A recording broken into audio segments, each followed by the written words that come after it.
yaa gore ak ni ab salaire neexee ab salaire ni mu neexee liggéey ba weer dee ñu ne la déjjee sa salaire sa loxo nga war kaa def sa poos nga ne doo ko laal dañ koy dugalal biir Ziguinchor pour ñu financer si comme ni nga ko expliqué ay kii ak gore waay yaa gore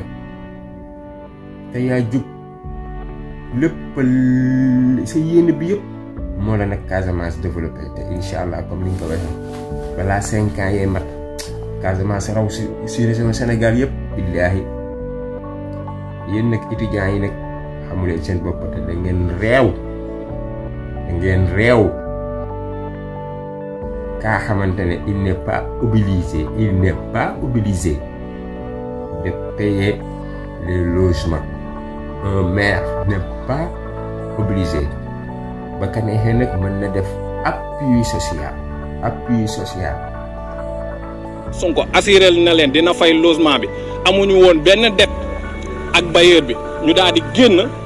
ne bailleur bi dañ ko amel te da leen menacé d'expulsion alors que loolu amut.